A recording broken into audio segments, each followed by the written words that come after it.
I've always wondered what a serious episode of SpongeBob would look like, so today I'm gonna write one. However, there's one rule. This story still needs to feel like SpongeBob. It's almost like a finale that grew up with its audience and gained existential dread. Like me. Now I have to do this challenge quick because I got a trip to Toronto in 2 days and I'm not working on my vacation.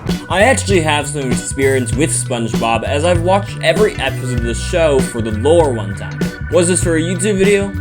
No, it was not. See, something I've always wanted in a SpongeBob finale or fanfic type scenario is not for Squidward to quit, but SpongeBob. Let me explain. The two employees of the Krusty Krab are, well, mistreated by their employer, but one of them doesn't seem to notice. That's because he's SpongeBob, and by design, he's optimistic. But what if he wasn't? What if Mr. Krabs broke the sponge? Okay, there's a few things we need to get done before we can even write this thing. We already have, like, an idea, but we need an outline. We need some good themes and arcs and all that jazz. And then we actually have to write this thing all before my trip in like 2 days. So we're a little crunched on time. This fanfic's gonna give me a midlife crisis. The fanfic starts in the Krusty Krab, like a normal SpongeBob episode, with, Squidward being Squidward and Mr. Krabs being a capitalist. Squidward, you're breathing too loud. Like my impression? Thank you, that means a lot. Subscribing would also mean a lot, as I only have about 30 subs, but I think we can change that. But then something happens. Mr. Krabs makes a comment. He hasn't ever quit. God, this voice hurts. This makes the sponge snap. Were they really stuck there? Did Krabs even need him? Was he even happy? It happened. SpongeBob's emo now. That's an actual line in the story. Yeah, I ruined it. So SpongeBob's sitting in his pineapple, right? Staring at the wall of Employee of the Month awards. Now normally, this would make him smile. But tonight, he's not smiling. He's not flipping patties. He's thinking. Because SpongeBob has depression now. I just diagnosed a sponge with depression. Wouldn't be the weirdest thing people have diagnosed SpongeBob characters with, though. Oh no. I have to pack. Huh.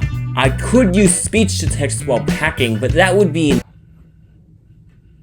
The next morning, SpongeBob arrives at the Krusty Krab, but something's different. He's holding a spatula like it's made of lead. Normally, it's a trusty tool to flip patties for 0 pay, but now it's a burden. For the first time ever, SpongeBob wonders, what if he quit? Alright, I have about half my fanfic written.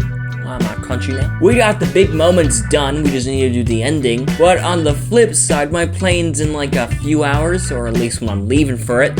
So I'm in a little bit of time crunch. I'm kinda wondering now if I should just quit. No, I gotta do this. SpongeBob breaks down, finally snapped, and with it goes a spatula. The sacred spatula, gone. Ah, it's beautiful. My magnum opus. The greatest SpongeBob fanfic ever written. SpongeBob quits. And the next day he doesn't show up for work, because that's what quitting means. Customers rattling with confusion on why the patties taste very ungood. And SpongeBob, he sat in Jellyfish Fields, staring at the sunset. He's free, but he doesn't feel free. He's not flipping patties anymore, sure, but he's also not happy. Is this what happens when you chase freedoms without knowing what you're running from? I have now finished a fanfic, but at what cost? Was the story any good? Was it even really SpongeBob anymore? By making SpongeBob quit, become emo, and grow up, had I done the same to myself? Okay, this bit's stupid. I'm going to plane actually. Peace.